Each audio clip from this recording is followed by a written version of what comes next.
Fala aí, jovens, fazer uma análise agora do Bitcoin, Solana, Ethereum e as principais moedas que a gente opera aqui, tá?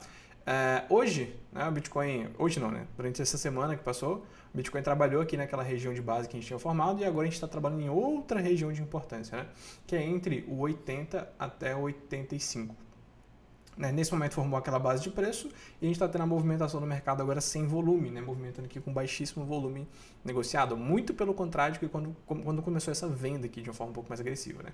Então, por enquanto, para mim, nosso alvo para a gente poder pensar em fazer algum tipo de operação aqui é só entre essas regiões que estão demarcadas aí na sua tela. E eu só vou pensar em, talvez, acreditar que a gente vai ter um movimento em alta daqui para frente, caso a gente perca essa região do 90 mil e se mantenha acima dela com bastante volume e bastante interesse. Né?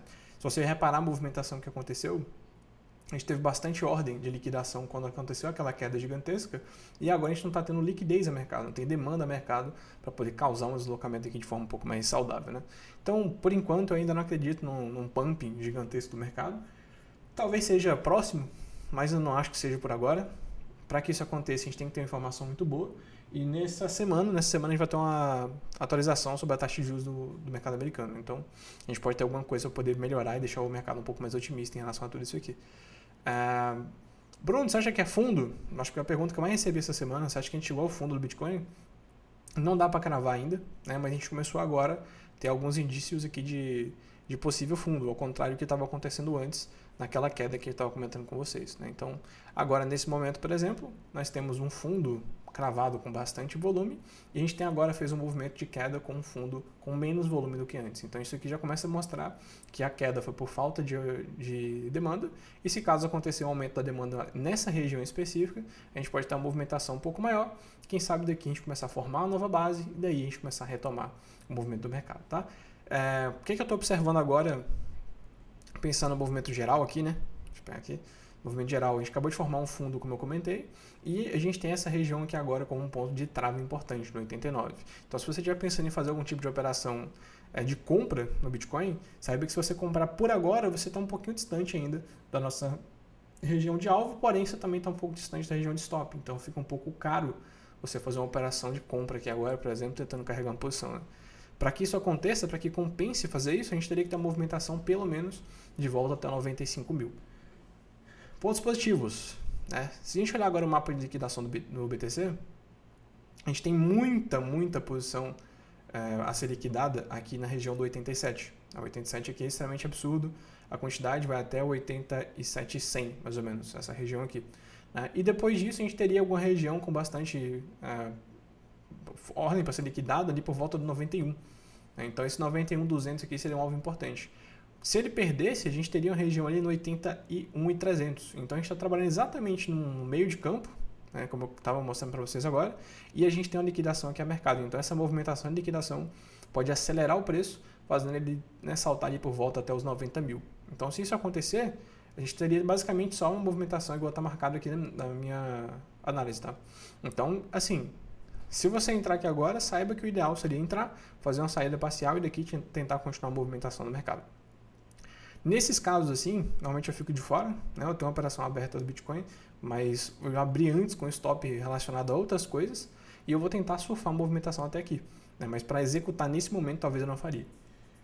O ideal aqui agora seria a gente ter uma movimentação abaixo, um reteste, alguma coisa, ou a gente observar um time menor. Nesse caso aqui eu estou fazendo a leitura do diário, por causa aqui do canal, mas o ideal seria uma operação aqui baseada, por exemplo, no H1, com um stop dentro do H1, né, dentro dessa estrutura do H1 aqui, com um stop abaixo do 81 mais ou menos, para a gente poder ter uma movimentação um pouco mais saudável, né, melhorando aqui nossa simetria.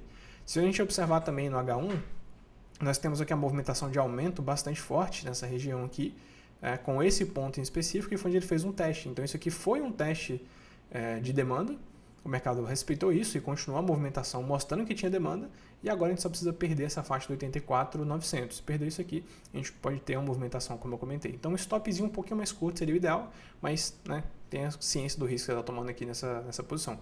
Então, por enquanto, é isso. Eu não estou acreditando numa queda aqui muito absurda. Então, para Bitcoin, por enquanto, é só isso aqui. Se a gente observasse talvez um RSI Levels, alguma coisa assim, para poder dar uma visão um pouco mais aberta, a gente poderia ter uma queda até os 69. Né? E eu, sinceramente, não acredito que isso aconteça, a menos que entre muita oferta no mercado.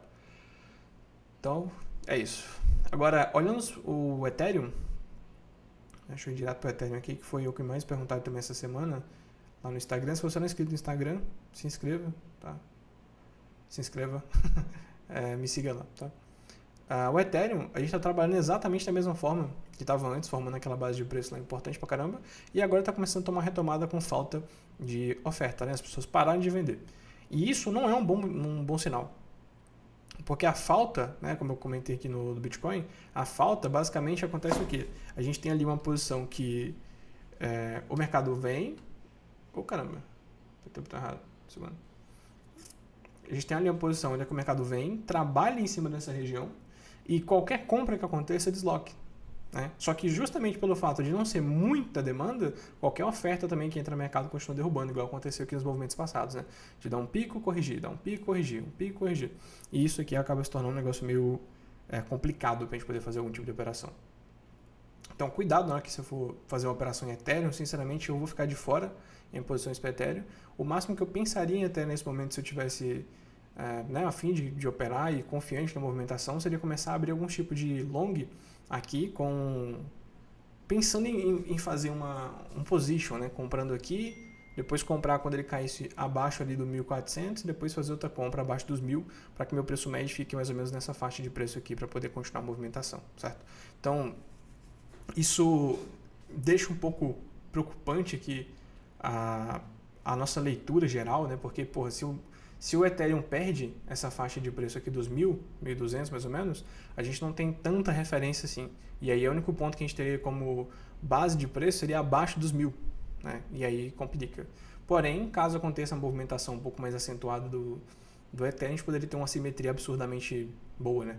Só que como eu sou trader, eu não vou perder meu tempo aqui tentando adivinhar movimentações e coisas do tipo assim, porque tem outras coisas que eu posso fazer e rentabilizar meu dinheiro aqui nas movimentações curtas, certo? Solana a gente está trabalhando aqui agora naquela base que eu comentei. Eu ajustei essa movimentação, eu tinha deixado aquela região um pouco mais acima, agora eu fiz um ajuste. Então minha base de preço em Solana fica aqui entre 110 a 115, né? 110, 115 mais ou menos, sendo a minha região como base importante aqui para ela. E o meu primeiro alvo se tornaria um alvo mais curto aqui no 143. Né? Então por quê? Porque se ele perder o 143 e aumentar um pouco a demanda, assim como foi aqui em movimentos passados, a gente pode ter um pump de volta aos 164, 170 mais ou menos. E aí a gente tem uma simetria muito melhor, né? Então assim, entre Solana e Ethereum para fazer trade nesse momento, eu focaria bastante aqui em Solana, né, como uma operação um pouco mais de risco, pelo fato de a gente estar sempre com a queda muito acentuada, mas ainda assim é uma operação que a gente poderia ter uma simetria rápida, com uma região de teste, né, mais provável teste, dando aqui um risco-retorno que compense fazer uma operação. Com isso, se ela perder ali os 109, né, 110 que eu comentei aqui, eu vou ficar de olho em possível movimentação para poder surfar uma queda, pelo menos até aqui os 80, né? Mas, por enquanto eu estou de fora, por enquanto o Bitcoin tem sido a forma mais legal aqui de se operar. Fora isso, a gente teve aqui na XRP, que eu também ajustei agora os pontos, né? Que a gente tem uma nova base de preço sendo formada aqui, uma alta por falta. Tá vendo que a gente praticamente foi morrendo o volume conforme ele ia subindo. Então qualquer movimentação agora próximo ao 2,59, mais ou menos, e começar a me dar algum tipo de indício de queda, eu vou começar a pensar em fazer um short um pouquinho mais curto, né, com a saída parcial rápida, depois tentar estender. Ou se agora, né, ele começa a fazer a movimentação por aqui, não dá continuidade na queda, e começar a me dar algum indício de compra, eu entro com um stopzinho curto logo abaixo, e um take lá naquela primeira região no 2.819, mais ou menos, né? Então, mais ou menos isso aqui vai ser meu alvo principal. Essa região agora do 2,59, ela não é uma região de alvo para eu chegar aqui e fazer uma operação buscando que ele chegue lá, tá? Ele é um ponto de importância. Eu vou observar o que acontece com o mercado quando chegar lá. É bem diferente. Fora isso, acho que é só, né? Vamos ficar atento ao que vai acontecer aqui para frente. Bitcoin começa a dar alguns indícios aqui de possível alta do mercado. Tem muita coisa para sair essa semana. Então, o que eu acho legal para vocês fazerem é marcar essas regiões que eu deixei aqui, né, para vocês acompanhar aqui com todo mundo. Se você não faz parte da comunidade, dentro da comunidade eu faço análise dessas regiões e mando um vídeo explicando, tipo esse aqui que eu estou fazendo, mais os prints das regiões, explicando os principais pontos aqui também, tá? Então, vamos ver o que acontece no mercado. Até lá, a gente pode ter várias oportunidades em curto prazo, só que cuidado com o curto prazo, ainda mais para quem nunca fez trade, beleza? Deixa aqui qual qual ativo vocês querem que eu faça uma análise mais completa, e provavelmente essa semana eu vou fazer análise de alguns outros ativos, assim como eu fiz semana passada, falando por que eu não operava ENA, a XBT, Cook e essas outras moedas aí para poder fazer trade, beleza? É isso aí, tamo junto, esse é o começo.